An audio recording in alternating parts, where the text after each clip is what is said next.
अभी वक्फ बिल की चर्चा हो रही है। बीजेपी ने कहा हम वक्फ बिल लेके आएंगे।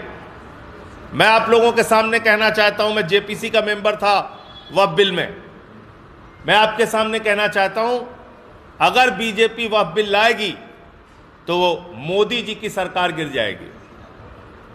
अगर बीजेपी वक्फ बिल लेके आएगी तो मोदी सरकार गिर जाएगी, क्योंकि चंद्रबाबू नायडू ने, नीतीश कुमार ने, चिराग पासवान ने, जयंत चौधरी जी ने, सब ने मिलके अल्टीमेटम दे दिया है। और क्यों दिया है?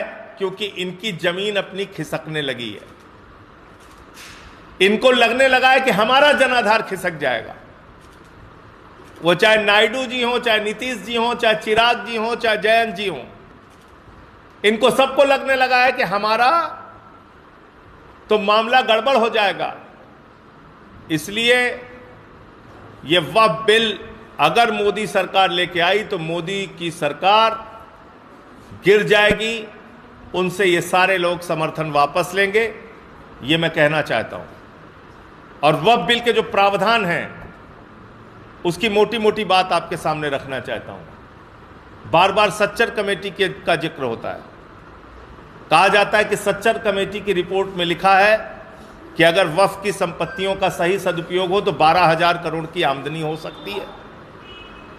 तो मैंने कहा इसमें ज़्यादा मेहनत करने की ज़रूरत नहीं, एक नीरव मोदी को पकड़ के लाओ, 20,000 करोड़ वसूलो उससे, 12,000 करोड़ वक्फ को दे दो, 8,000 करोड़ रुपए अपने पास रखो।